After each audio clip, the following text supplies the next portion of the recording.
messieurs, bonsoir. Je vous souhaite la bienvenue sur le plateau de la Grande Team. Allez, sommaire. Sommaire, pour son premier numéro de la semaine, la Grande Team vous propose le condensé de l'actualité sportive d'ici et d'ailleurs. Et c'est dans LGT News. Coupe nationale Africa Stade. La réaction de l'arbitre Akissi Natacha est-elle justifiée? On en parle en actu. Excellent début de semaine sur la 3 en compagnie de Marie-Christine Begré et son équipe. Très bien. Mesdames, Messieurs, bonsoir. À partir de ce lundi, pour la Grande Team et pour toutes les émissions de la 3, un nouveau dispositif technique, donc comprenez, et on va essayer de s'adapter. Allez, on part avec LGT News. On y va. LGT News. Du basketball pour démarrer les news de la semaine. Tournoi qualificatif olympique 2024. Les 32 présélectionnés ivoiriens connus. La Côte d'Ivoire sera à Porto Rico du 2 au 7 juillet prochain dans le cadre du tournoi qualificatif pour les prochains Jeux Olympiques de Paris 2024.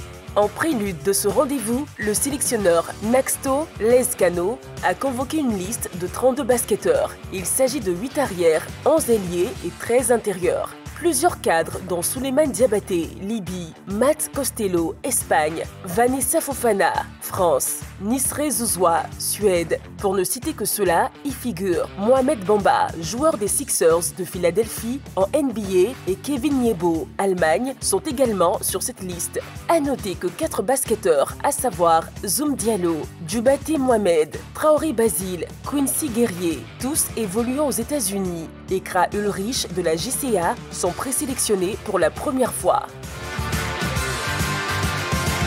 LGT News. Taekwondo, la fédération et le général Apalo, honorés par le Kukiwon. Invité à prester au Massa 2024, le Kukiwon, l'instance mondiale du taekwondo, a profité de sa présence en terre ivoirienne pour honorer la fédération et le général Alexandre Apalo Touré, commandant supérieur de la gendarmerie nationale et grand pratiquant de cet art martial. En marge de la cérémonie de célébration organisée samedi dernier au CSTKO, le patron de la gendarmerie nationale a été élevé au grade de 6e dan international. Il a reçu sa distinction des mains du président du Kukiwon, Dr Lee Dong-sup. La fédération ivoirienne de taekwondo, dirigée par Jean-Marc Yassé, quant à elle, a été encouragée à poursuivre sa politique de développement et d'implantation de cette discipline à travers tout le territoire. Cette cérémonie a été marquée par une belle prestation du général à travers des poumsaï, combats imaginaires, des casses spectaculaires de tuiles. LGT News.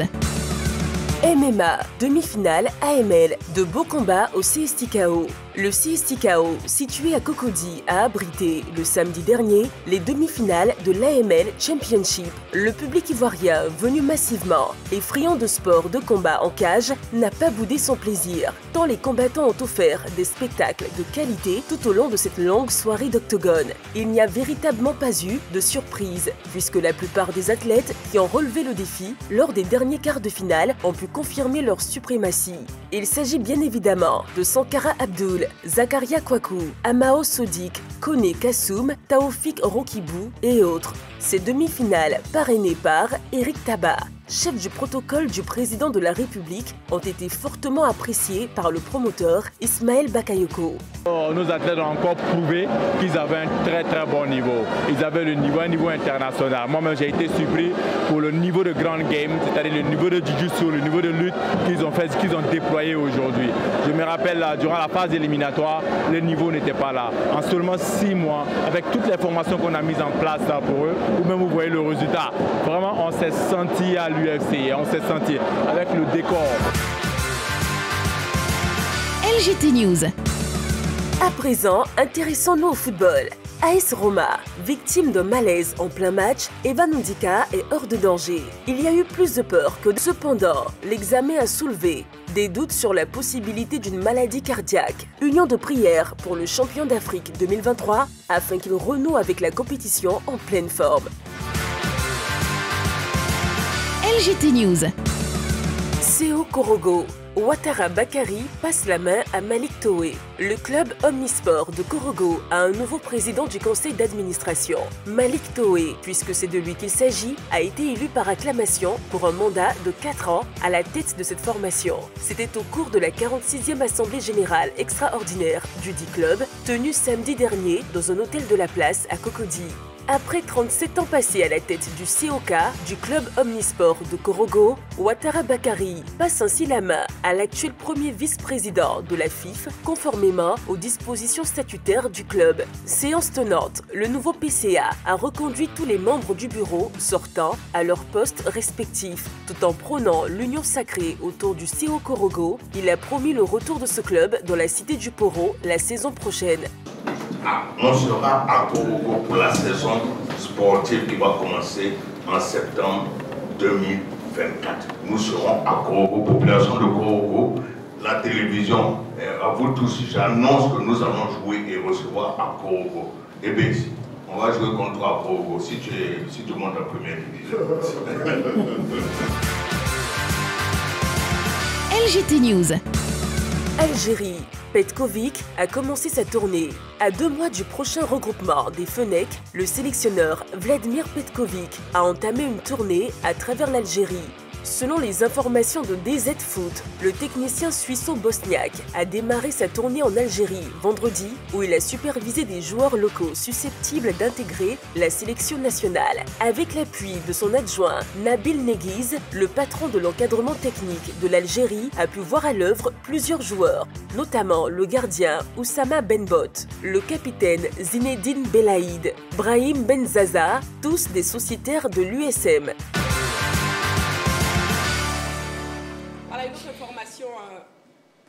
Une autre information complémentaire. Concernant l'état de santé d'Evan Ndika, nous avons pu avoir son agent Michael Ncho qui nous donne de plus amples informations sur la santé de son poulet. On regarde. L'agent d'Evan Ndika, je viens vous informer en disant que tout va bien. Evan, tout va bien. Dieu merci, il y a eu plus de peur que de mal, mais tout va bien. Il a bien récupéré. Et il est en très très bonne santé, ça va, tout va bien. Et voilà, c'était juste vous informer en vous disant ça, que tout va bien, tout se passe super bien, il a bien récupéré, il va très bien. Donc voilà, c'est juste un coup qu'il avait reçu au thorax, mais non, voilà, tout se passe bien. Voilà, tout va bien. Roger Stéphane. Oui, les propos très rassurants de notre ami Moucho, qui gère bien cette carrière de notre champion Mvan Ndika. Il faut le dire tout de suite, hein, c'est le défenseur ivoirien le plus en forme du moment, qui a illuminé tout le continent africain lors de la dernière CAN. Et donc qui a été frappé de ce malaise à la 71e minute dans le match entre Udinese et l'AS Roma. Le match s'est arrêté à 2 reprises. Il a porté l'hôpital de Udine. C'est la Sainte Miséricorde qui est spécialisée dans les problèmes cardiaques. Sur les dernières informations avant la sortie là d'une chose, c'est que bon, sa vie n'était pas véritablement en danger. On a vu de belles photos de lui à l'hôpital avec le bras en l'air en signe de confiance et de victoire sur ce petit malaise. Il était conscient quand on l'évacuait, tout va bien. Il est sorti de l'hôpital. Sa carrière sportive n'est pas encore véritablement en danger, mais je crois savoir qu'il aura des examens complémentaires pour avoir plus d'éléments d'information sur la santé de notre Evan Ndika. Pour l'heure, bon, on va rester dans la prière, dans l'attente, mais j'avoue que, comme moi, beaucoup d'Ivoiriens ont eu très peur sur cette image terrible de Ndika, qui d'ordinaire est un garçon extrêmement solide, un véritable guerrier. Et quand on a vu ça, on a eu peur. Bon, maintenant, il semble que tout va bien. On croise les doigts, on continue de prier et on espère qu'il va sortir rapidement de l'hôpital définitivement et que les examens médicaux seront en sa faveur et que le garçon va revenir rapidement sur les pelouses. Ok, d'accord. Vous passez votre micro, s'il vous plaît, à Balo pour des informations complémentaires. Juste pour compléter, il faut savoir que sur les examens qu'il a déjà passés à l'hôpital Santa Maria de la Misericordia de Doudine, il faut savoir qu'il a passé des examens cardiologiques de premier et de deuxième niveau. Et ces examens cardiologiques ont bien diagnostiqué une douleur thoracique. Donc le problème se situe au niveau de son thorax. Sur le terme médical employé, c'est des douleurs précordiales. Et donc après ces examens-là, il a été dit qu'il va donc passer des examens supplémentaires au niveau de la Roma. Et selon le communiqué, le dernier communiqué de son club, l'AS Roma, eh bien, sa carrière n'est pas en danger. Donc, ce malaise n'est pas de nature à entacher, sinon à représenter un obstacle majeur à la carrière d'Evan Ndika. Donc, on dit Dieu merci, on est rassuré par rapport à ces examens. Sur ce communiqué, la Roma a tenu à remercier l'ensemble des acteurs, l'arbitre, le club de l'Udinese et également le staff médical qui a accueilli Evan Ndika, parce qu'il faut savoir qu'il tient son salut grâce à la réactivité justement de l'ensemble du système, puisqu'il a tenu donc des examens, de premiers examens dans la salle d'urgence du stade. Donc, il faut féliciter l'ensemble du club de l'Udinese. On est rassuré, Dieu merci pour lui. On espère qu'il va se porter de mieux en mieux. On attend donc les examens qu'il va passer du côté de l'AS Roma pour être rassuré définitivement. Mais écoutez, je pense que je suis très rassuré par les propos de Ncho. C'est vrai que dans sa parole, dans la tonalité, on a senti que c'était un soulagement. Parce qu'à sa place, Ndika, pour lui, ce n'est pas qu'un joueur. Il est comme le père de ce garçon qu'il connaît depuis le bas âge. Et donc, quand vous avez un garçon que vous suivez depuis tout petit, qui a ce genre de malaise, il est évident que, au-delà de l'aspect purement professionnel, vous pouvez être atteint également sur un plan personnel. Mais je pense que des malaises de cet ordre, on en a vu avec certains joueurs qui, par la suite, ont pu continuer normalement leur carrière. Et j'espère simplement que c'était juste un malaise qui, je dirais, un tout petit peu superficiel, qui ne touche pas véritablement son myocarde, et que le garçon va nous revenir en pleine santé. La santé avant tout, c'est un héros national. Il a remporté la Coupe d'Afrique des Nations. On espère qu'il va avoir une très longue carrière, et puis on lui souhaite de se rétablir encore mieux et de le revoir très bientôt sur le terrain. Bon, que je puisse dire, Marie-Christine, plus de peur que de mal. Hein. Voilà, on a vu pas trop loin de nous le cas de Cheikh Tioté qui nous a quittés comme ça, brutalement, au cours d'une séance d'entraînement. On a tous eu peur, on a tous pris peur. Et Dieu merci, avec les derniers résultats des examens, qui nous rassurent. Et je pense que Ndika lui-même, en sortant du stade, il était encore conscient. Il a même levé le pouce pour dire au public que voilà, il était là. Alors tout ce qu'on peut lui souhaiter, c'est de vite revenir, parce qu'on a besoin de lui en sélection. Et comme l'a dit d'entrée Roger Stéphane, c'est vraiment un défenseur qui a brillé lors de la dernière CAN et qui brille également en club. Donc c'est important pour la Côte d'Ivoire que Ndika revienne très vite à son meilleur niveau. D'accord, très bien. Bon, voilà, Dieu merci, Ndika va très bien. Nous, on marque une petite pause, on se retrouve dans quelques secondes pour la suite de votre émission La Grande Team. Voilà, je l'oublie surtout pas. Passons au focus de ce soir.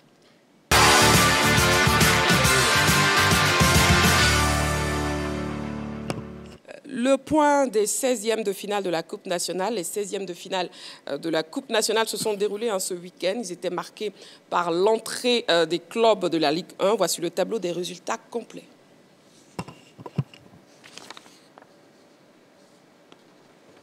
Au niveau du tableau des résultats, il faut savoir que Zoma FC a battu Issawazi 2-0. Le Sporting Club de Gagnoa a écrasé le Ballet Sport 3-0.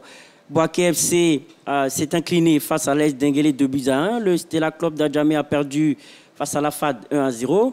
Le S Benjerville s'est imposé face au CO Korogo 1-0. Sigilolo a battu sèchement le CO Mona Jose 3-0. L'Asie s'est imposé au terme des tirs au but 5-4 avec un score de 1 but partout au-delà des 90 minutes. Sinon, à la fin des 90 minutes, le WAC a fait un but partout face à Songon et WAC s'est imposé au tir au but 10-9. Le Racing Club d'Abidjan s'est imposé 1-0 face au Sol FC. FC San Pedro a battu la SOA 2-1. Le Stade face à l'Africa Sport s'est imposé 2-1. FC Bintana s'est incliné face au FC Mouna 3-2. La SEC Mimosa face au G27 s'est imposé 2-1. Le FC Oza a coupé la poire en deux, un but partout sur les 90 minutes et s'est imposé au terme de la séance des tirs au but 6-5. L'Agir FC a battu l'AS Divo 1-0. Et enfin, Ivoire Academy a battu l'US Tchologo 2-1. Voilà, impression, Jean-Philippe. Bon, au niveau de ce tableau, je pense que pratiquement tous les favoris se sont imposés au cours de ces 16e de finale. Zoma a battu, comme Balo l'a dit, ici à Oazi. Il y a eu quand même des rencontres assez épiques. Il y a eu des duels, des derbys. Il y a eu le derby Stade Africa, rencontre qui a polémique. Qui s'est déroulé du côté du stade Robert Champrou de Makori. On a la SEC Mimosa également face à G27 qui a réussi à prendre le meilleur sur l'équipe de Yao Kwasi Gervais. Bon, à part ça, je pense que oui, il y avait un autre derby aussi, FC San Pedro face à la SOA. Le FC San Pedro qui veut essayer de faire un doublé. Il y a également le RCA qui est en lice pour être champion de Côte d'Ivoire avec le FC San Pedro également qui s'est imposé face à Sol.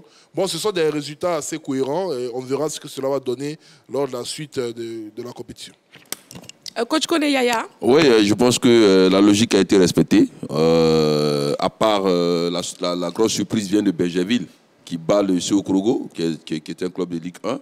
Je pense qu'à part ça, tous les clubs de Ligue 1 là, à cette 16e de finale sont présents en 8e de finale. Et voilà, c'est dit que quelque part la suprématie a été respectée. Et voilà, on ne peut que leur souhaiter bon vent. Et bon vent aux différents clubs qualifiés pour la suite. Balo. Oui, on constate qu'il y a eu les clubs, en tout cas favoris, qui se sont imposés. Il y a d'autres clubs qui n'étaient pas, on va le dire, favoris sur le papier, en tout cas qui ne font pas partie des clubs majeurs, comme l'Agir, qui se sont imposés, certes, face à un club inférieur, l'AS Divo, mais qui sont quand même imposés, qui auront la chance d'aller en 8e de finale de la Coupe nationale. On a aussi le Côte d'Ivoire Academy, où plusieurs joueurs sont passés. Et bien, ils ont, en plus de la formation, une bonne équipe pour prétendre, pourquoi pas, à faire un bon parcours dans cette Coupe nationale. Ils se sont imposés 2-1. Donc, on peut avoir des surprises. C'est vrai que globalement, il y a des clubs de Ligue 1 qui se sont imposés au second tour, mais on peut avoir des clubs qui peuvent venir titiller la hiérarchie. Donc, d'où l'intérêt de suivre cette Coupe nationale qui véritablement permet de créer, d'incarner une représentativité du football ivoirien. Non, j'allais dire que moi, je voulais peut-être marquer un petit arrêt sur les deux belles surprises quand même de ces 16e de finale, notamment l'entente sportive de Benjerville, club de Ligue 2, qui a éliminé le club omnisport de Korogo sur la marque de 1-0. Je pense que c'est une surprise parce que oui, Korogo est en Ligue 1. C'est une équipe qui est en train de se restructurer avec l'arrivée comme président du conseil d'administration du président Malik Toué. Et puis Benjerville qui fait une bonne petite saison quand même pour l'instant au niveau de la Ligue 2 et qui crée donc la surprise.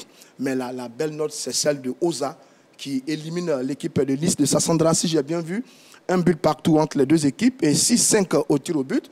Oza qui décidément confirme sa bonne santé, qui est l'un des leaders de l'une des poules de la Ligue 2, une équipe qui vient de la 3e division, qui est en Ligue 2, qui est leader et qui là en 16e de finale s'impose face à une belle, petite, sympathique équipe de Lys de Sassandra. C'est tout ça qui fait le charme de la Coupe nationale, la capacité qu'ont certaines équipes de niveau inférieur d'aller défier et battre des équipes de Ligue 1. C'est charmant, c'est bien. Maintenant, on attend la suite des événements avec le 8e de finale. Mais dans tous les cas, bravo à Benjerville et bravo à l'équipe de Oza.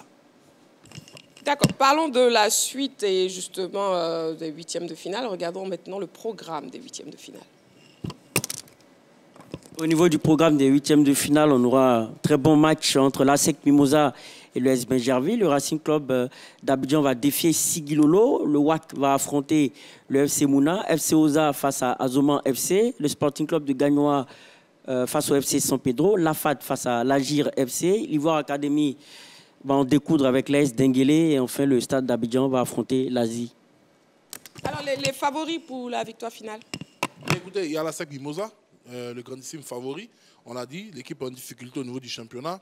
Même si elle a déjà su l'un de ses 3 matchs en retard enregistrer une victoire. Il y a également le Racing Club d'Abidjan qui va avoir un adversaire de moindre calibre. Il y a FC Mouna qui est en Ligue 1 qui va croiser le WAC et qui a une très bonne équipe. FC Oza contre Zoma FC, c'est une rencontre à suivre parce que ce serait une rencontre d'académiciens. c'était 2 formations qui fournissaient des joueurs au top club de l'élite et qui aujourd'hui, on disait, de prendre leur destin en main. Donc, ils ont des très bons joueurs. Gagnant face à San Pedro également, bon, ça aurait pu être un grand duel de cette Coupe nationale. Mais quand on voit l'état sportif de Gagnant cette saison et la position de San Pedro, on serait tenté de se dire que les Pétruciens ont l'avantage. Afad face à Agi de Guy Bérois. Bon, les Afadistes vont essayer de renouer avec la victoire. Ils vont Académie S d'Enguélé, petite pièce sur l'S d'Enguélé. Stade Azid à Bengourou, une grosse pièce sur le stade. Oui, contrairement à Ouria, moi je dirais qu'à ce stade de la compétition, il n'y a plus de petites équipes. Hein. On est en coupe. Alors, on est en coupe, on a vu ailleurs. Hein. Voilà, on a vu les petites équipes de 2-3, de Ligue 2, aller battre des clubs de première division.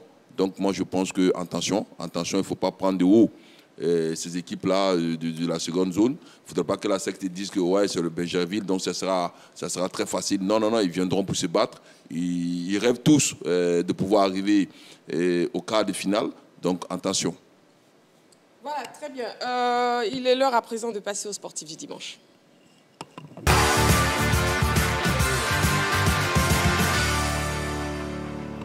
Nous recevons donc Henri Joël pour la rubrique sportive du dimanche.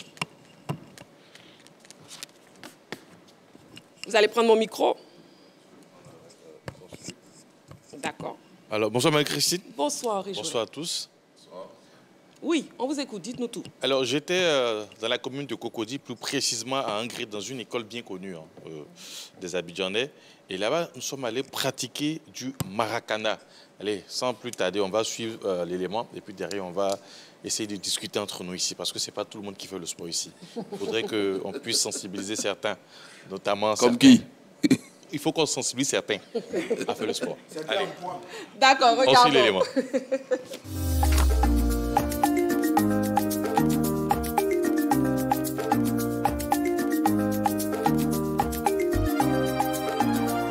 Allez, nous sommes le week-end et comme le week-end, vous le savez, c'est le sportif du dimanche aujourd'hui. Nous sommes dans la commune de Cocody, plus précisément au Maou, pour faire du maracana. Le maracana avec le club des amis de maracana de Boaké. Alors, comment un club de Boaké se retrouve à Abidjan pour pratiquer le maracana?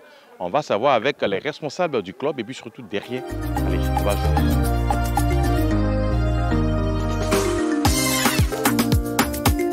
Bonjour monsieur, merci pour l'invitation. Allez, le club des amis du maracana de Boaké qui est à Abidjan. Oui. D'abord, expliquez-nous un peu comment ce club est né et puis comment ce club s'est retrouvé à Abidjan. Avant la crise de 2002, tout ce que vous voyez là était à Boaké avec nous. À Boaké, il y avait une multitude de clubs. Et cet événement malheureux a fait que nous nous sommes retrouvés à Abidjan. Et nous avons voulu fédérer nos forces, tous les clubs qui existaient à Boaké, à savoir le Maracana Club de Boaké, du Vengo, le Nembo FC, etc., etc. Alors nous avons voulu créer ce club à Abidjan, perpétrer ce que nous avions fait à Boaké, c'est-à-dire le Maracana, jouer au Maracana tous les week-ends. Est-ce que le club est ouvert à tout le monde? Est-ce que ce sont les anciens joueurs ou est-ce que, voilà, qui peut venir s'entraîner avec vous?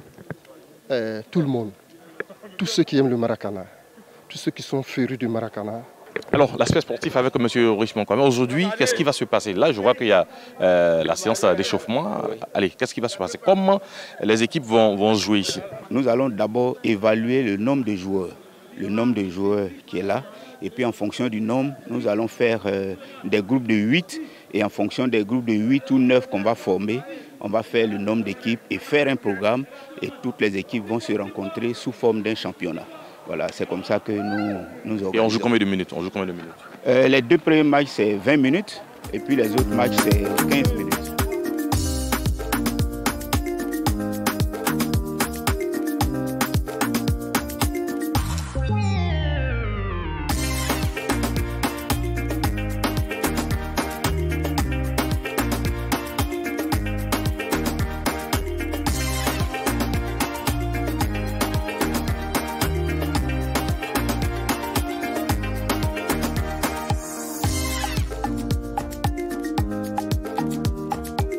On sait que Vous n'avez pas décroché avec le sport en lui-même, le foot, vous êtes toujours avec les sélections des jeunes.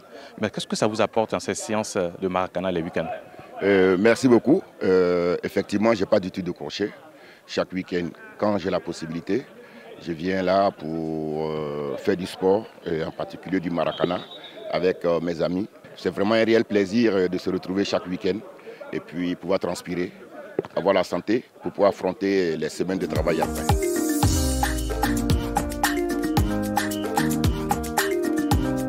Aujourd'hui, dites-nous, est-ce que Zougoula a arrêté complètement avec le football classique qu'on connaît nous tous? Non, pas encore. Je suis d'un club de 2-3, Cosmo de Koumassi. Actuellement, je suis encore en activité. C'est un plaisir pour moi de retrouver mes anciens joueurs, mes dévanciers. Voilà, ça me fait plaisir d'être avec eux tous les samedis. Voilà, nous sommes à la fin de notre séance du jour. Nous avons pris beaucoup de plaisir à jouer aujourd'hui. Mais avant de partir, le KMB a un message et ça sera avec M. Richemont Kwame. Alors, M. Richemont Kwame. D'abord, vous dire merci de votre visite du jour. Remercier toutes ces personnes qui aident le KMB à progresser tous les jours. Bientôt, nous allons jouer le championnat national de la FIMADA. Nous ambitionnons de le gagner et nous voulons nous donner les moyens de le gagner. C'est pour ça que nous sommes là ce matin pour cette séance précise d'entraînement. Nous avons été champions, nous avons gagné la Coupe nationale Nzassa, première édition cette année de la FIMADA. Là. Donc nous voulons garder la cadence pour remporter d'autres trophées. Voilà, comment vous avez trouvé ce club, Henri Joël? C'était un très bon club. D'abord, il faut rappeler que j'ai marqué un but ce jour-là. Voilà, j'ai marqué un but. Contrairement à ce que certaines personnes pensent ici, j'ai marqué un but. C'est un très bon club. Comme ils l'ont expliqué, ils étaient déjà à Boaké. Au début, j'étais à Boaké. Et avec tout ce que nous avons connu depuis 2002-2010, le club est arrivé à Abidjan, s'est déporté à Abidjan. Et ils n'ont pas cessé de pratiquer cette discipline, le Maracana. Et ils ont reconstitué un peu le club ici. Et on a la possibilité quand même de retrouver certains ex-internationaux. Qui vont là-bas, qui continuent de garder cette santé physique-là en pratiquant le sport. Siredi, souvent il va, Zoromag, voilà, pas que des ex-internationaux, il y a aussi des présidents du club, notamment le président de Zoma, le colonel Mabonfils qui va là-bas. Il y a le président de la SOA, Kone Mamadou, qui aussi est pensionnaire de ce club. Donc voilà, c'est tout le monde qui se retrouve là-bas. Et même souvent, j'y vais aussi. Voilà. Et le club participe aux compétitions de la FIMADA? Bien sûr. Au début, c'était du loisir. Ils se retrouvaient juste pour garder cette santé physique à cette forme. Essayer de partager l'amour du Maracana. Au fur et à mesure que le club a avancé, il y a eu cette mutation vers la compétition. Et en ce moment, le club participe aux compétitions de la FIMADA. D'accord. Bon, merci beaucoup, Henri Joël. Merci, Marie-Christine. Et puis, l'occasion d'inviter tout le monde ici, notamment tout le monde, à participer à faire du sport. Notamment, je sais que le coach, lui, déjà, avec ses entraînements, ça passe bien. Ceux qui sont en surpoids, comme Balo, il fait pas du sport. Jean-Philippe, il a le sourire, là. Roger Stéphane, il n'en fait pas. Jean-Philippe. Voilà. En fait, l'invitation, c'est pour vous. Merci beaucoup, Henri Joël. Voilà, partez donc avec un carton jaune. Merci, merci Henri Joël. Merci, allez, on marque une petite pause. On se retrouve dans quelques secondes pour la suite de la grande team.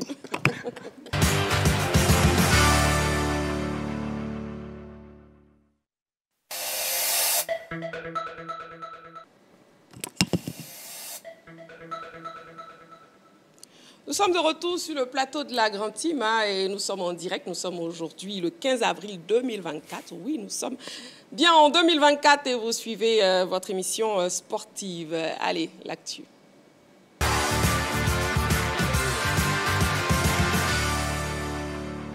Nous ouvrons le téléphone avec la question LGT que je vous donne. Excusez-moi.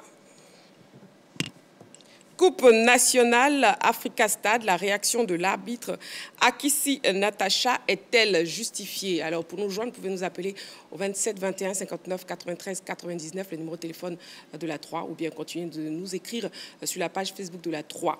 Le 16e de finale de la Coupe nationale opposant l'Africa Sport et le Stade d'Abidjan a été marqué par une affaire d'agression physique impliquant l'arbitre central et un joueur. Cette vidéo préparée par la rédaction nous donne un peu plus d'informations. On regarde. L'arbitre ivoirienne Konan Akissi Natacha n'oubliera pas de sitôt le match Stade d'Abidjan Africa Sport, comptant pour les 16e de finale de la Coupe nationale qu'elle a officié samedi dernier au stade Robert Champroux de Marcory. Cette rencontre a été marquée par une action au terme de laquelle on voit le directeur du jeu asséner un coup au joueur aiglan Clément Kanouté avant de l'expulser.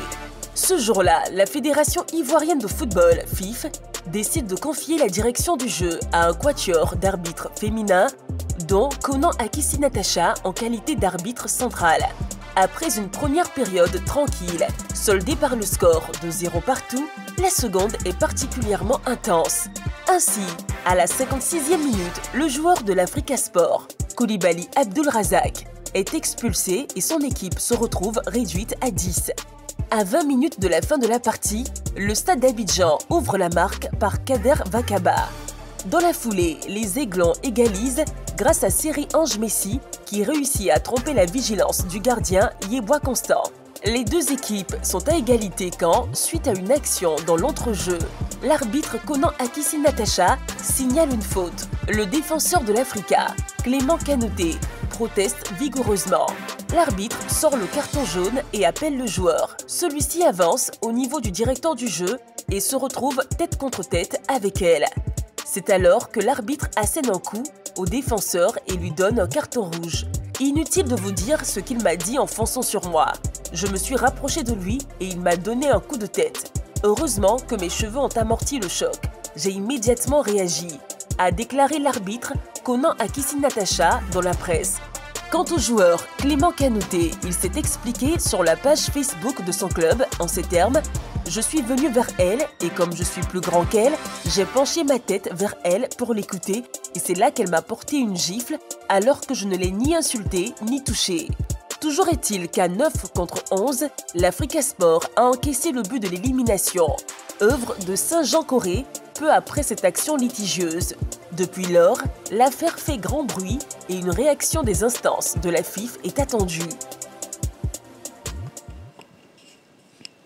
Voilà donc la réaction de l'arbitre Konan Akissi Natacha. Est-elle justifiée, messieurs Avopanonso? Oui pour Roger Stéphane, oui pour coach Koneyaya et non pour Balo et Jean-Philippe. Coach Koneyaya, vous qui avez donné un oui, on vous écoute. Ouais, j'ai dit oui. Oui, c'est vrai que c'est un geste qui est déplorable, mais quand on regarde bien sur la vidéo, je pense que le joueur est le premier à donner le premier coup à l'arbitre. Eh bien, n'oublions pas que certes, c'est des arbitres, mais c'est aussi avant tout des hommes.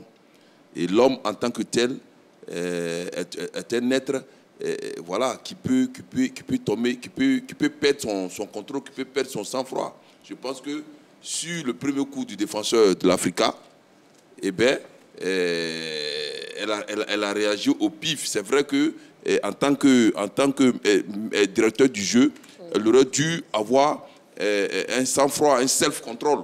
Mais elle n'a pas eu ce self-control. Et voilà, le coup est parti. Elle a porté main au joueur. Mais ce n'est pas une première. Hein. Ça, c'est des choses qu'on a déjà vues sur les stades. Et des arbitres qui manquent ce contrôle-là, ce sang-froid-là, et qui très souvent portent des coups, disons, aux acteurs, ce qui est déplorable. Mais oui, pourquoi? Parce que je vais citer, comment on appelle cet ancien arbitre du nom de comment il s'appelle là, Tony Chaperon. Tony Chaperon, qui dans un de ses écrits a dépeint un peu la psychologie de l'arbitre. Et comme il le dit lui-même, il dit que le métier d'arbitre est un métier de schizophrène. C'est un métier de schizophrène. Pourquoi? Parce que très souvent, les arbitres sont mal compris, ils sont tout seuls, ils sont livrés à eux-mêmes. Et comme il le dit également dans ses écrits, que je vais citer rapidement, il dit il faut être complètement neutre et détaché. Voilà, et être neutre et détaché. Et donc, dans les prises de décision, très souvent, ce n'est pas facile. Et comme il le dit, un arbitre peut prendre une décision chaque seconde du match. Et en 90 minutes, ça fait près de 200 décisions qu'un arbitre est appelé à prendre. Et vous comprenez que ce n'est pas toujours aisé pour un arbitre d'être à l'abri des erreurs. Donc, j'ai dit l'erreur humaine, donc il faut pouvoir relativiser les choses. D'accord, coach Koneyaya. On a un appelant, on a M. Chris Dende qui nous appelle de Korogo. Bonsoir, monsieur. Bonsoir. Bienvenue sur le plateau de la Grande Team et puis on vous écoute. Oui, j'interviens sur le sujet de Mme Alexis Adissi. Ben, elle n'a pas bien fait de frapper l'arbitre parce que... Elle n'a pas bien fait de frapper le joueur parce que d'abord, il y a la FIF aussi qui est là pour des trucs, pour intervenir sur ces genre de trucs-là, ce genre d'actions. Donc, je préférais mieux qu'elle se contrôle que d'aller frapper le joueur. C'est mon avis qui est là. D'accord. Ok, merci beaucoup. Oui, Jean-Philippe, on vous écoute. Écoutez, le directeur du jeu, pour moi, est celui-là même qui donne une certaine quintessence au jeu. C'est celui-là même qui, de par son attitude, permet au jeu d'être tendu ou d'être détendu. En première période, l'arbitre Natacha a été félicitée par l'ensemble des acteurs qui étaient présents dans le stade. Ils ont tous aimé la manière dont elle a tenu tous les 22 acteurs. Quand elle est rentrée sur la pelouse en seconde période, c'était une autre personne. Moi, je vois que la polémique, elle est sur cette action. J'ai eu la chance d'être présent au stade. Mais sur toute sa deuxième période, avant cette action, pendant cette action, après cette action, que des coups de sifflet à polémique. Que des coups de sifflet dont on avait l'impression qu'ils allaient dans un seul sens. Mais il faut noter que ce genre de coups de sifflet-là, ça va faire monter la nervosité dans le stade. Même quand on regarde l'action de jeu qui arrive avant l'incident, on se rend bien compte qu'il n'y avait pas de faute. Mais c'était une accumulation de certains faits. Maintenant, les faits accumulés ont créé de la nervosité. Cette arbitre-là, elle est arbitre FIFA. C'est-à-dire qu'elle a reçu les instructions de la FIFA pour pouvoir tenir un match de haut niveau. On a en Côte d'Ivoire, c'était un match de Coupe nationale. Voilà pourquoi certaines personnes essaient de trouver des circonstances atténuantes. Ça aurait été une rencontre internationale où un joueur lui aurait asséné un coup de tête, comme on le voit sur la vidéo, et qu'elle aurait réagi comme ça. Le joueur réel avait la carrière qui s'arrêtait complètement. Et ça, c'est une réalité qu'il faut dire. Elle n'a aucune circonstance atténuante. On ne va pas me dire que c'est ce genre de femme qui lui a fait naître cet instinct ou quoi que ce soit. Elle est arbitre FIFA. Elle a un arsenal. Elle a ses cartons. On voit très bien le geste du joueur qui n'est même pas en danger son intégrité physique. Rien que sur cette action, elle peut arrêter le match, venir voir la table des commissaires, parler de l'incident, le joueur s'est fait exclure et elle continue sa rencontre. Et après, en commission, c'est le joueur qui prend cher. Je ne vois dans aucun texte de la FIFA où on permet à un arbitre qui a les cartons rouges, qui a le pouvoir de pouvoir rédiger un rapport, de se permettre de brutaliser un athlète. Peu importe le genre de l'arbitre. Donc, je pense que pour moi, il faut essayer de dissocier les choses. Kanouté est complètement fautif.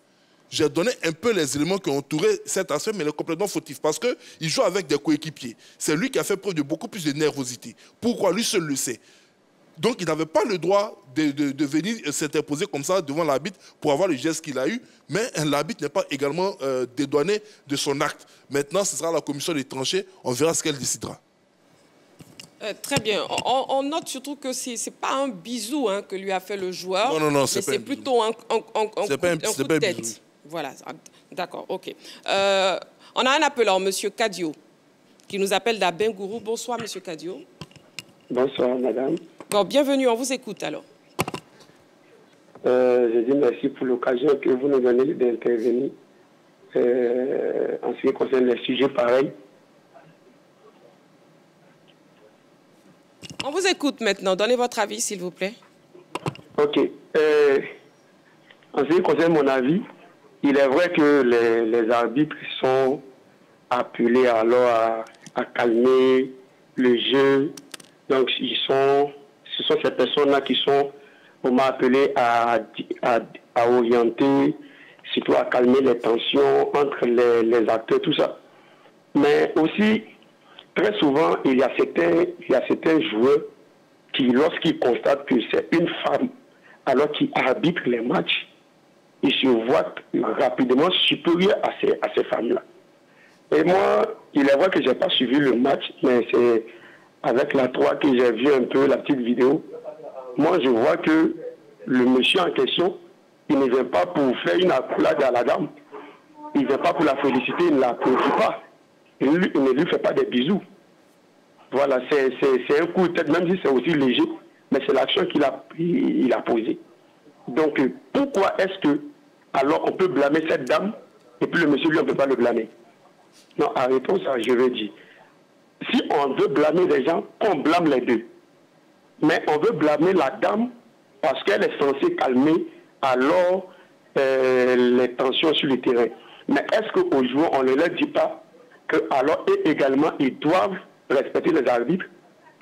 Donc, moi, je dis que, comme le coach l'a si bien dit, chacun a sa tension, et puis arrivé un moment, bon, si on perd le contrôle, la chose est arrivée, elle est arrivée, moi je la comprends. C'est vrai, je n'encourage pas ce genre de choses, mais moi je la comprends.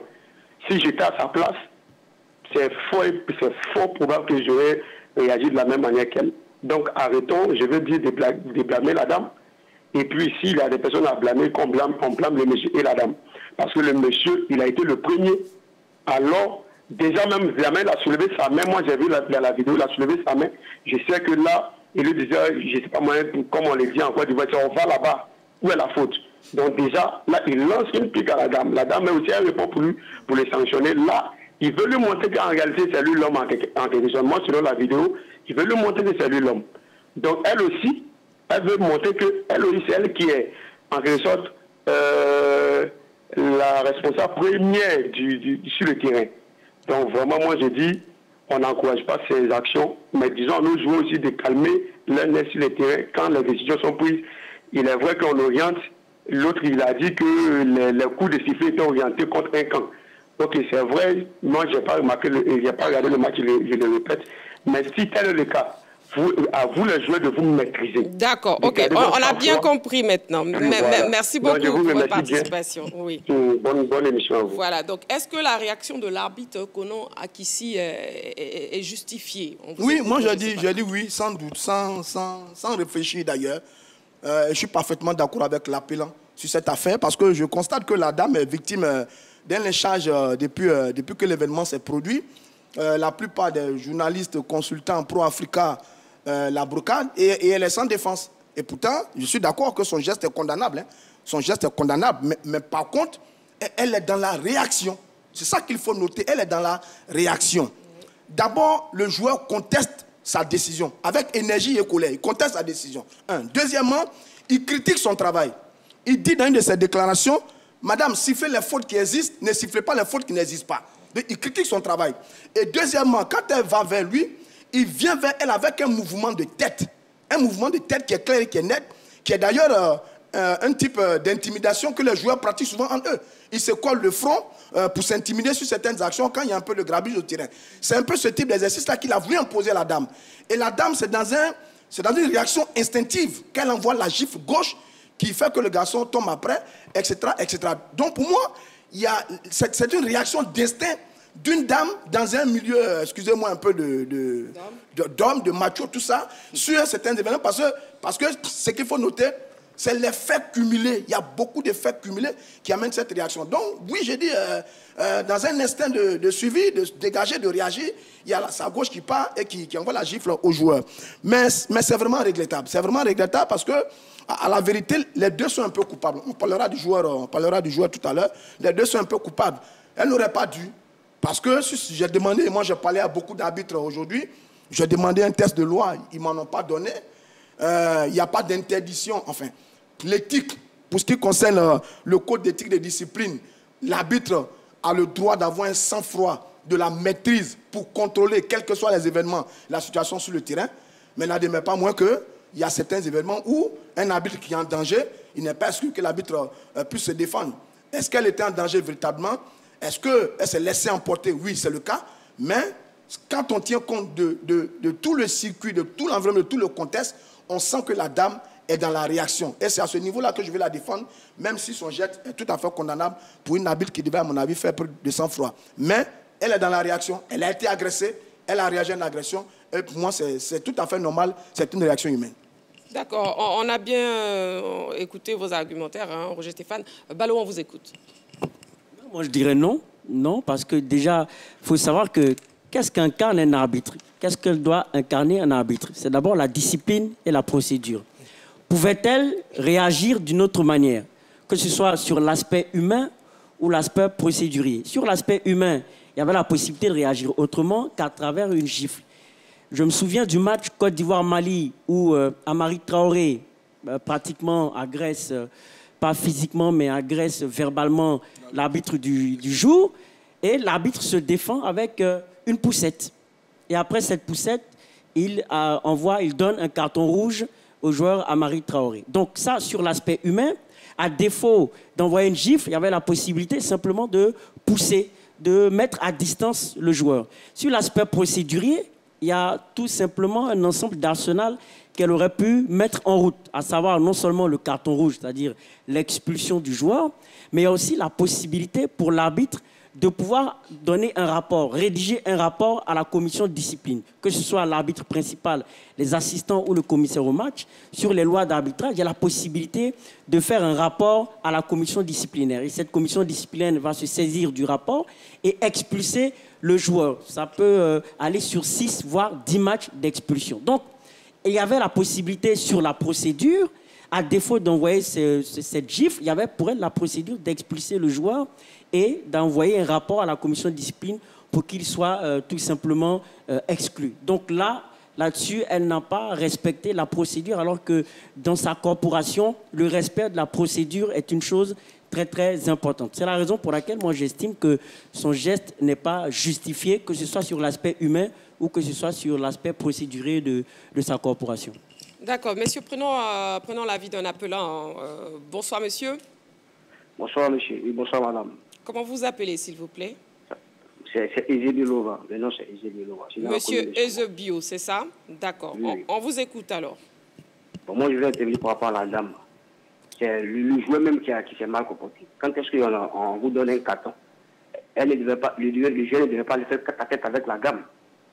C'est tête à tête avec la gamme qui envoie ce coup. Donc, je mets le joueur en erreur d'abord. Donc, la dame n'a rien. Donc, on ne peut pas accuser la dame. C'est le joueur qu'on doit accuser. Alors, quand elle s'applique dans le carton jaune et le carton rouge, tu dois te calmer. Je ne peux pas le faire tête à tête avec l'arbitre. Donc, c'est la faute au joueur. Quand on regarde bien la chose, c'est la faute au joueur. Pourquoi aller donner une tête à la dame? Donc, c'est la faute au joueur chez moi. D'accord. Merci beaucoup, monsieur Ezebio. Merci beaucoup. Bon, le joueur qui s'appelle déjà Clément Kanouté, Clément Kanouté, est-ce que ça aurait été pareil si l'arbitre était un homme? Mais moi, je ne vais pas présumer ou bien présager de ce qui aurait pu se faire, parce que j'aurais pu dire aussi que si l'arbitre était un homme, peut-être que l'arbitrage aurait été meilleur. Et là, on va me traiter de misogyne. Donc, là, on ne parle pas de l'arbitrage, on parle surtout de ce geste. Non, le geste est consécutif à certains reproches que le joueur a eu à faire à l'entraîneur.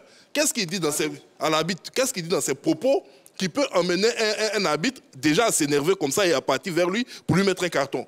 Dire à un arbitre, écoutez, siffler les fautes qui existent, c'est manquer de respect à un arbitre. Donc ça aussi, il faut le dire clairement. Voilà, dans la rencontre, il y a des éléments cumulatifs qui ont fait lever la tension dans un match qu'elle tenait très bien en première période. Et ça également, il faut le dire.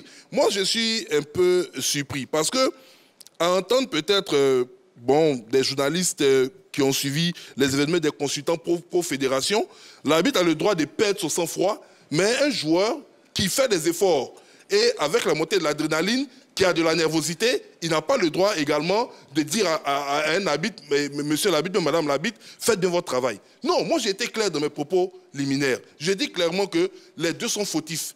J'espère que la commission va les sanctionner à la hauteur de leurs actes respectifs. C'est aussi simple que ça. Mais on entend ici, non, c'est le joueur qui a commencé, non, l'arbitre a bien réagi. Non, non, personne dans cette action n'a bien réagi. Et j'espère simplement, pour clore mon propos, que lorsque la commission va siéger, elle ne va pas tenir compte du genre. Elle ne va pas tenir compte également de la puissance du club. Si elle doit sanctionner, il faut qu'elle sanctionne convenablement pour ne plus qu'on ait ce genre d'acte sur un terrain. Mais personne n'a dit que l'arbitre a bien réagi. Hein. C'est une mauvaise interprétation de nos propos. On dit tout simplement... Je n'ai pas parlé de vos propos. Voilà. Je parle de ce qui était dit. L'arbitre est dans la réaction. Elle réagit à une situation de jeu. Parce que là où je suis d'accord avec Balo, c'est qu'effectivement, il y a une procédure. Dans ce type de cas, il y a une procédure. Deuxièmement, il y a une maîtrise à avoir. C'est d'ailleurs ce qui est demandé aux arbitres. Mais en même temps, il faut tenir compte de l'environnement. Il faut tenir compte de l'environnement, du film et du schéma. D'accord. Une seconde. J'aimerais signifier qu'on a contacté M. Kalou Bonaventure, qui nous dit qu'il attend que la commission de discipline réagisse avant que la commission des arbitres réagisse. Ça, c'est normal. Donc voilà. Oui, Roger Stéphane. Donc, il faut tenir compte de l'environnement, du contexte, du schéma, de tous les films, de l'action pour comment une réaction. Parce que ça se joue à très peu de choses. J'ai cité des éléments, contestation, critique, ensuite un coup de tête, tout ça accumulé en instant de quelques secondes, ça peut amener un homme qui peut avoir la maîtrise qu'il veut, qu'il peut avoir à sortir de son gond pour poser un acte que la dame a posé. On n'est pas en train de dire qu'elle a bien fait, mais seulement que c'est la pauvre qui est victime d'un lynchage. On a le sentiment que le joueur est dédouané. Est dédouané parce que bon, il appartient à un grand club que nous aimons tous, qui est l'Africa Sport d'Abidjan, et on connaît actuellement le contexte de la Ligue 2 de la Coupe nationale. Donc c'est ce sentiment qu'on a. J'ai dit, ah non, il faut qu'on soit dans l'équilibre pour situer les responsabilités à deux niveaux. Le comportement du garçon et ensuite la mauvaise réaction de la dame. C'est ça qui est l'équilibre de l'information. Contrairement à ce qui circule depuis et qui voudrait que ce soit la dame qui, comme elle n'a pas fait preuve de maîtrise, donc forcément c'est elle qui est coupable par rapport au footballeur. Je ne suis pas d'accord avec ça. C'est tout simple. Là on est d'accord. Oui, coach Koneyaya. Voilà, moi je voudrais emprunter le pas à Roger. Absolument. Moi je pense que je suis convaincu, hein, si c'était un homme, je sais que le joueur n'allait pas réagir. Il allait se contrôler un peu. Non, c'est clair. C'est clair, n'allait pas réagir de la même manière, c'est clair. Et donc, moi, je ne soutiens pas la dame. Hein. Comme on est tous d'accord ici que ce soit la dame, que ce soit le joueur Kanouté, ils sont tous blâmables, c'est clair. La dame, elle n'a pas le droit aussi de riposter comme ça. Mais, je dis, nous sommes des personnes. Voilà. Et quand tu es un athlète, vous ne savez pas combien de kilomètres ces arbitres-là parcourent durant un match. C'est plus de 15 kilomètres qu'elles parcourent. Et c'est des courses à répétition qui fatiguent. Et à un moment donné, il y a le sang qui monte, il y a la nervosité. C'est vrai qu'elles sont formées, les arbitres sont formés pour pouvoir se mettre au-dessus de tout ça. Mais je vais vous dire, Tony Chaperon, il a près de 30 années d'arbitrage. Mais il n'a pas manqué, lui, vers la fin de sa carrière, à commettre cette erreur que cette jeune dame-là, qui n'est qu'à ses débuts, commet une faute, une erreur. Chaperon, qu'est-ce qu'il a fait? Le joueur qui était dans son dos l'a fait tomber, même pas de façon volontaire. Mais il est tombé par terre et étant au sol, il a donné un coup de pied dans la cheville du joueur qui est tombé. Mais Chaperon a été suspendu pour 6 mois. Et d'ailleurs, toute sa carrière a été résumée à ce seul mauvais acte qu'il a posé. Donc, pourtant, regardez, quelqu'un qui a officié plus de 500 matchs, qui arrive à ne pas maîtriser ses nerfs, c'est difficile. Regardez l'action. La dame, elle donne un carton jaune. Jusqu'à qu'elle donne le carton jaune, on lui envoie un coup de tête. Mais c'est une personne humaine. Donc, je peux dire que c'est l'instinct de survie. Absolument, c'est l'instinct de protection, voilà, de survie. Et là, on dit que non, on n'est pas... Et là, on dit qu'on n'est pas... D'accord. Jean-Philippe, s'il vous plaît. Voilà. Bon, Balo, vous aurez la parole toute. Je vais même vous poser une question. Parce que comme vous aussi, vous trouvez que la réaction de l'arbitre Akissi Natacha n'est pas du tout justifiée, j'aimerais vous poser la même question que j'ai posée à Jean-Philippe. Et si c'était un homme à la place, est-ce que le joueur aurait réagi pareillement?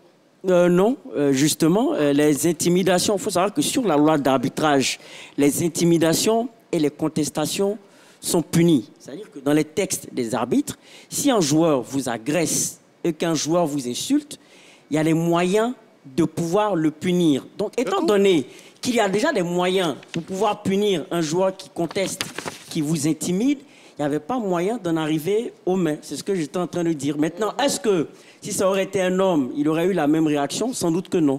Donc ça emmène au fait qu'il faut sans doute renforcer les moyens de sanction de joueurs qui intimident, si vous voulez, qui agressent les arbitres. Parce que c'est monnaie courante dans le football.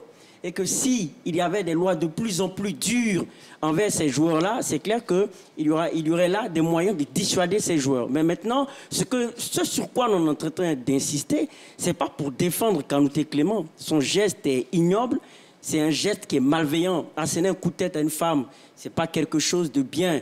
Dans une époque où nous sommes en train de condamner les violences faites aux femmes avec l'égalité du genre, c'est totalement condamnable.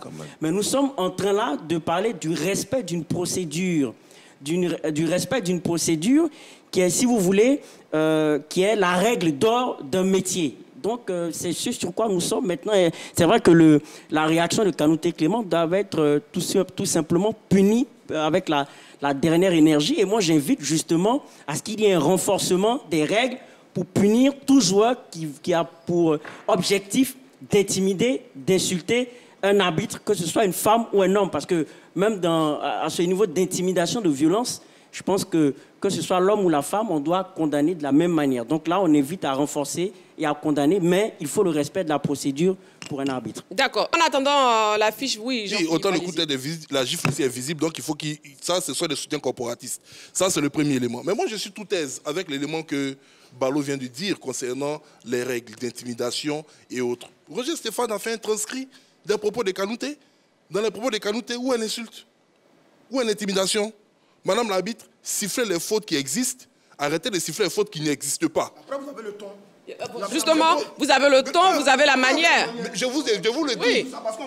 Ton manière, j'ai posé la manière dont vous le dites, Jean-Philippe, et la manière dont vous le dites. Mais c'est normal. Sur le terrain de football, on ne se caresse pas. Je suis désolé.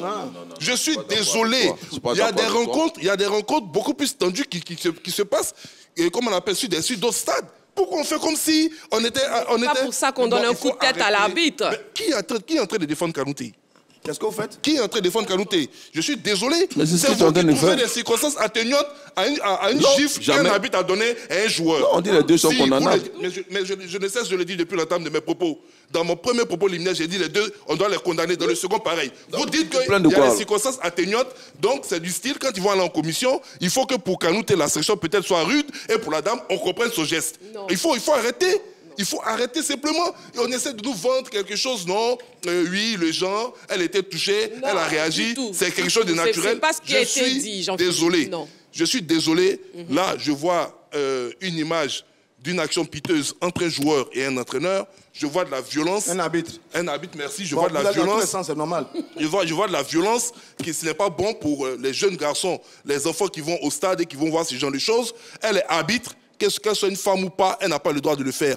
Un point, un trait. Maintenant, on est tous suspendus à la décision de la commission.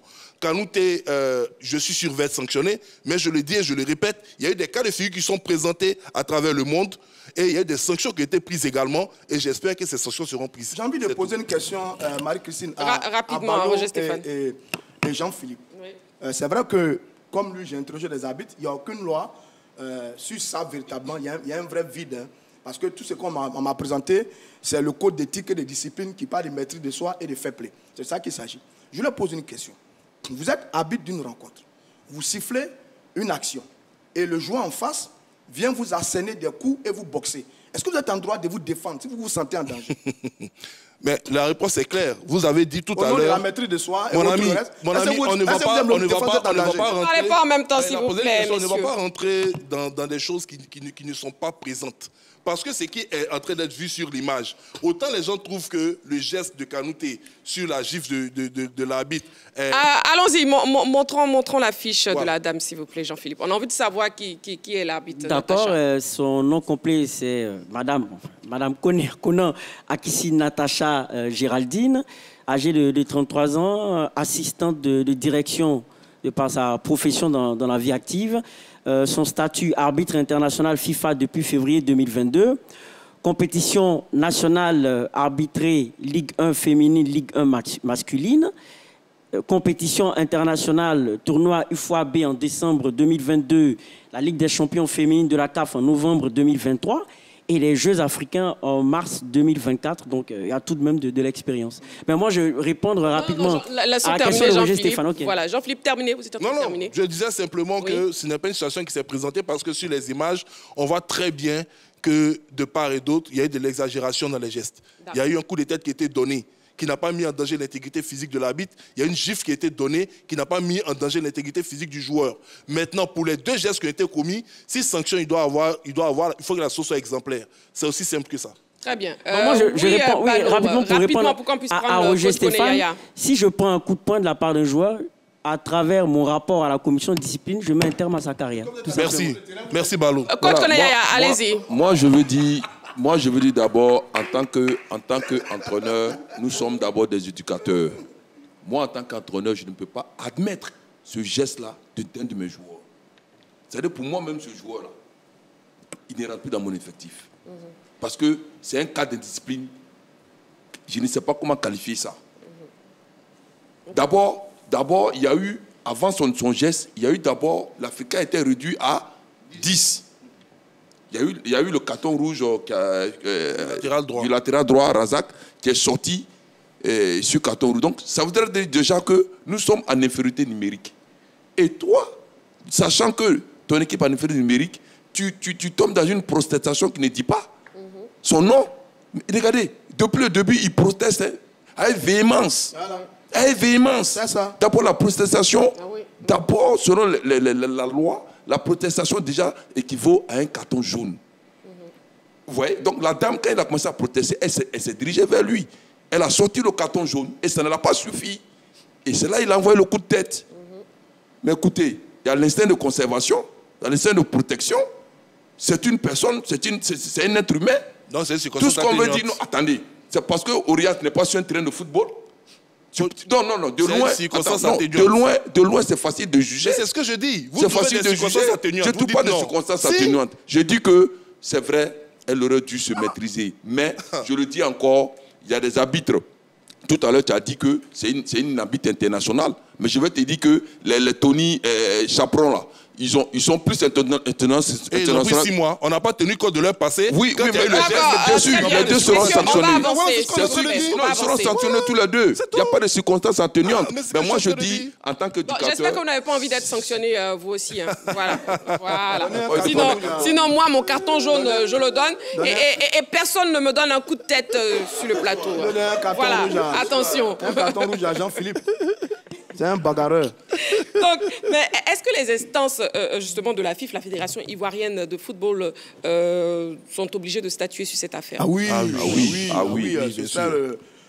Évidemment, c'est d'ailleurs un bon cas d'école qui devrait peut-être mettre un peu d'ordre aussi bien au niveau de l'attitude des joueurs que de la réaction des arbitres. Je rappelle d'ailleurs que la commission centrale des arbitres a pris il n'y a pas longtemps quelques décisions courageuses en sanctionnant quelques arbitres sur des fautes d'arbitrage. Sur un arbitrage qui d'ailleurs est l'objet de beaucoup de plaintes, notamment au niveau de la Ligue 2. Donc sur ce cas de figure, c'est un vrai cas d'école. Un défenseur énervé, fautif, qui agresse un arbitre qui manque de sang-froid, qui assène un crochet gauche à un footballeur. C'est un vrai cas d'école qui devrait faire l'objet d'une vraie enquête, l'objet d'une vraie conclusion et de véritables sanctions. Je ne connais pas la nature des sanctions. Je ne sais pas du tout parce que j'ai posé des questions, je n'ai pas eu des éléments de réponse. Mais je pense que, oui, pour les faits, de façon technique, il doit y avoir des sanctions. Maintenant, pour le reste, pour l'éthique, pour les ans, pour la continuité, pour la bonne marche de nos compétitions qui se poursuivent, aussi bien la Coupe nationale, le championnat national et la Ligue 1 et la Ligue 2, il faut prendre des sanctions par rapport à ces deux acteurs qui ont laissé une image très avilissante et très mauvaise du football ivoirien sur ce petit incident, mais qui, dans le fond, est un grand incident. Merci beaucoup. D'accord. Coupe nationale Africa Sport, Stade d'Abidjan. La réaction de l'arbitre Akissi Natacha est-elle justifiée? Écoutons le public sportif ivoirien. Oh non, sur un terrain de football, aucun acte violent ne peut être justifié et ne doit être justifié. Alors je dis que son acte est à condamner. Même si les responsabilités sont partagées, mais l'acte de l'arbitre central est à condamner parce que le rôle d'un arbitre, c'est le juge du terrain. C'est lui qui doit être l'intermédiaire entre les deux parties. Certains disent qu'elle elle aurait dû brandir un carton. Je suis d'accord sur le fait qu'elle aurait dû brandir un carton lorsqu'il s'agit d'une action de jeu, lorsqu'il s'agit d'une faute dans le jeu. Mais ici, le joueur qui vient jusqu'à son niveau et qui, bon, je ne vais pas dire un coup de tête, mais qui vient poser sa tête sur celle de l'arbitre, est un acte de défiance. Et elle a réagi en autodéfense, tout simplement. Ces cartons lui donnent l'autorité nécessaire pour sévir. Alors si elle estime qu'elle a été offensée par le joueur, elle brandit le carton, elle fait son rapport, et puis ce que le joueur lui a dit ou le geste que le joueur a dû commettre, naturellement, elle met ça dans son rapport, puis en fonction de cela, la commission de discipline prend la décision qui s'y est. Mais voir donc l'arbitre manquer de maîtrise, c'est une scène assez inédite. Je pense qu'elle a manqué de self-control. Certainement qu'elle a été rattrapée par sa profession qui est... nous l'avons appris, hein, elle est une dame en treillis. Certainement qu'elle a été rattrapée par sa profession. Si elle a dû être offensée, j'estime que le carton lui donne l'autorité de sévir. Elle aurait simplement dû brandir le carton rouge, expulser le joueur et de lui asséner donc cette gifle. Elle aurait dû attendre après le match et faire son rapport pour le donner directement à la commission. Donc son acte là n'est pas justifié. Le coach va dire qu'on ne joue pas au football, donc on ne peut pas estimer qu'elle a mal agi. Roger Stéphane. Non, pas Roger Stéphane. Jean-Philippe. Carton rouge. Carton jaune. Attendez, je vous regarde. Je vous regarde très bien. Je m'approche même de vous. Carton jaune. Je voulais lui rappeler quand même. Je voulais lui rappeler quand même à Jean-Philippe que c'est très couramment qu'on assiste à des scènes de bagarre entre arbitres et joueurs. On voit des vidéos dans des championnats partout où des arbitres sont agressés par des joueurs. Ils se défendent en donnant des coups de poing parce qu'ils sont en situation de danger. Il n'y a pas de souci. Roger Stéphane, on va avancer. On va suivre le conducteur donc, de l'émission. Donc bon, voilà, on attendra la suite pour voir les sanctions par rapport aux joueurs et aussi à l'arbitre. Bon, on passe à présent à la saga des pros.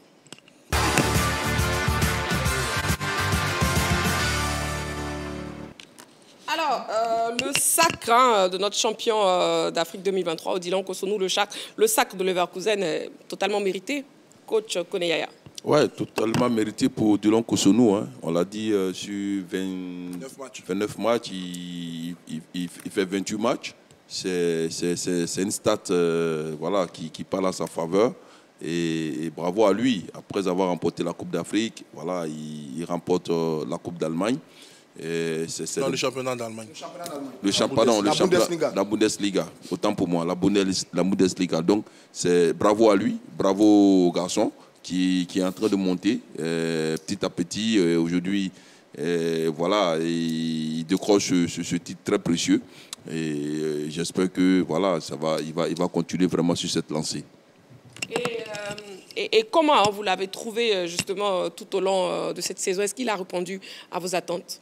Balo, vous prenez le micro de Roger Stéphane. C'est vrai qu'il n'a pas été très souvent titulaire avec son club, mais sur le peu de matchs disputés, je pense qu'il a fait ce qu'il sait faire de mieux, c'est-à-dire être propre et correct sur l'ensemble de son genre, tout en gardant ses qualités. Donc moi, oui, je reste satisfait. D'accord. Roger Stéphane, vous prenez le micro. C'est-à-dire que j'ai vu que il joue 28 matchs. Sur 43 matchs, sur toute compétition confondue pour l'équipe de Leverkusen. Ouais, donc il n'a pas été toujours titulaire avec cette formation, qui avec sa défense à 3, il a été parfois mis sur le banc. Mais il fait un moment où il était titulaire discutable, avec Tapsoba et je crois un troisième joueur, dont j'oublie le nom. Il était titulaire instantanément, après il est sorti un peu de l'équipe, je crois juste avant la CAN, il est sorti un peu en tant que titulaire. La CAN l'a relancé magnifiquement. Après, on va mener un débat terrible sur le ballon d'or. Parce que je rappelle qu'en année mondiale, Lionel Messi a fait une bonne Coupe du Monde, il a gagné le ballon d'or. Bon, Kosono Odilon a fait une superbe Coupe d'Afrique. Est-ce que ça va suffire pour gagner le ballon d'or en tant que défenseur africain? On va mener le débat plus tard. Je vais les soutenir, lui et puis Tapsoba, sur ce dossier. Alors, cela dit, il a fait une saison...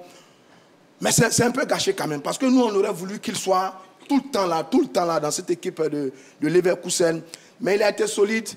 La confiance que Faye lui a accordée à la CAN, cette confiance à chaque fois qu'Alonso la lui traduisait, il faisait de très gros matchs, mais reconnaissons qu'il n'a pas été régulier sur l'ensemble de la saison, comme l'autre défenseur burkinabé, cette équipe de Leverkusen. Mais en tout cas, bravo à ce garçon, parce que Kamel est dans un club qui est longtemps dans l'ombre du Bayern de Munich. Ça fait 120 ans qu'ils n'ont pas gagné de titre de champion. J'avoue que j'étais un peu surpris d'entendre la statistique, connaissant la qualité de cette équipe de Leverkusen. Ils avaient déjà gagné une coupe, ils avaient déjà une coupe d'Europe. Et là, ils gagnent enfin la Bundesliga au terme d'une saison d'une beauté incroyable. Et d'ailleurs, ce n'est pas fini, parce qu'ils sont en finale de la Coupe d'Allemagne et ils sont en demi-finale de la Ligue Europa. Ça voudrait dire que ça prenne une saison pleine pour l'équipe de Leverkusen et de notre garçon Odilon Kosono. D'accord. On a Magat qui a pu recueillir la réaction du joueur justement après ce sac historique. On regarde. C'est un sentiment inoubliable pour moi et aussi pour le club. C'est la première fois que le club gagne la Bundesliga depuis sa création et aujourd'hui remporter ce titre. C'est un sentiment de joie et on rentre aussi dans l'histoire. Nos ambitions, c'est d'aller jusqu'au bout, parce que là, rien ne se gagne facilement et tout. C'est à nous de tout donner et d'y croire jusqu'au bout et d'avoir ce titre. Ça représente beaucoup pour moi parce que il y a déjà un mois de cela que nous avons remporté la CAN. Et là, avec la Bundesliga, c'est vraiment quelque chose de fort et tout. Et nous avons encore 2 titres en cours. Et je pense que si nous continuons comme ça, avec cette mentalité que nous avons, nous pouvons avoir ces 2 titres. Et ça sera encore une année vraiment parfaite, une année vraiment pleine de trophées et tout. Et ça sera vraiment bien pour moi. La mauvaise nouvelle de ce week-end vient justement de la blessure de Haller seulement après 8 minutes de jeu. Jean-Philippe, qu'est-ce que vous pouvez nous dire justement? Écoutez, il était très bien parti pour revenir avec sa belle prestation lors de sa dernière rencontre au niveau de Madrid face à l'Atlético. Son coach voulait lui donner plus de temps de jeu dans cette opposition avant de retrouver l'Atlético au match retour. Malheureusement, dès la 8e minute, sur la même cheville qui avait failli le priver de Coupe d'Afrique des Nations, il reçoit encore un tacle encore plus rugueux. Mais la bonne nouvelle, c'est qu'il est sorti de lui-même, comme l'a dit son entraîneur du terrain. Pour l'instant, le Ben n'a pas communiqué sur une quelconque indisponibilité du joueur. Le lendemain, ses proches que j'ai pu avoir au téléphone m'ont dit qu'ils avaient une légère inquiétude parce qu'il avait les béquilles. Maintenant, on pense que ce n'est peut-être pas trop sûr qu'il joue la rencontre de demain en Champions League.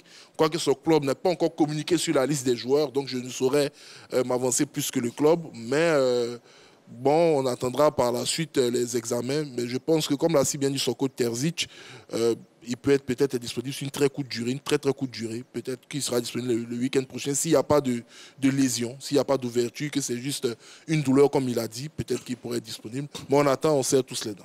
Non, j'avoue que j'ai vraiment le cœur brisé pour Sébastien Haller.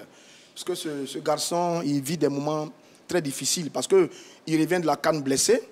Il est mis un peu de côté. Ensuite, il reprend les entraînements. L'entraîneur fait un beau discours qui annonce qu'il a repris les entraînements. 27e journée, il fait son entrée à 73e minute. Il est passeur décisif. Je crois que l'équipe s'impose face au Bayern 2-0.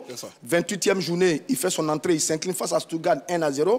En Ligue des Champions, il fait son entrée à la 60e minute. Et il réduit le but sur la défaite de Dortmund face à l'Atlético. Et le match qui suit, en championnat, il est titularisé.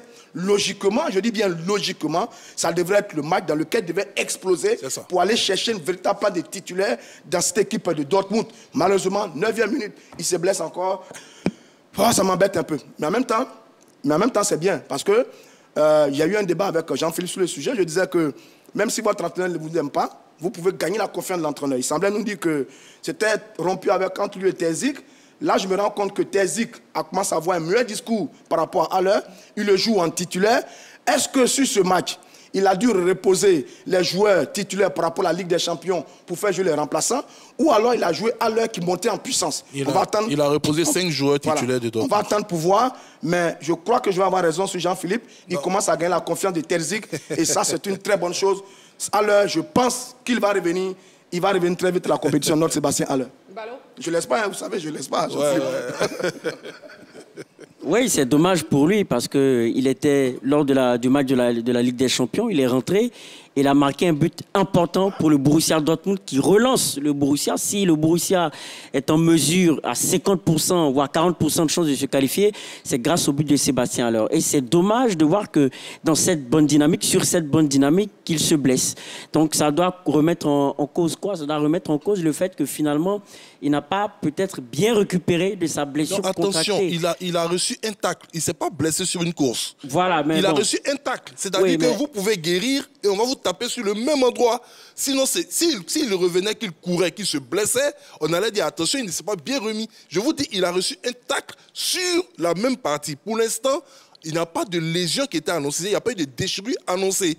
Il y a eu une douleur qu'il a ressentie, c'est normal. Il revient à peine un mois d'une blessure, attention, parce que quand peut-être vous parlez, vous ne le dites pas, certes, mais certaines personnes pourraient penser qu'il se serait blessé de lui-même. Non. Il était victime d'un tacle. Ça, c'est un élément qu'il faut prendre en compte. Oui, c'est clair. Donc, on prend l'élément en compte pour dire que c'est totalement dommage. Donc là, maintenant, il va falloir avoir un bon dispositif médical pour le remettre sur pied rapidement, parce que la concurrence est rude le concernant du côté du Borussia Dortmund avec Füllkrug.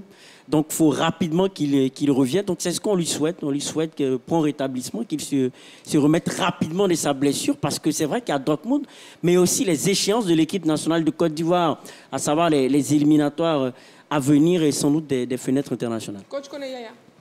Oui, bon, dommage, hein, cet incident-là, voilà, c'est malheureux, mais il faut dire que Dortmund aussi, depuis que Haller a mis le pied, vraiment, c'est pas bon pour lui. Voilà, d'abord le cancer, ensuite il guérit du cancer, il revient, bon, des blessures en un point fini. Je pense qu'à cette allure, il va falloir qu'il se trouve un nouveau point de chute. Voilà, parce que si Dortmund ne peut pas le porter au bonheur. D'accord, merci beaucoup, messieurs. C'est la fin de la grande team de ce soir. Voilà, prenez soin de vous et n'oubliez pas, faites toujours du sport.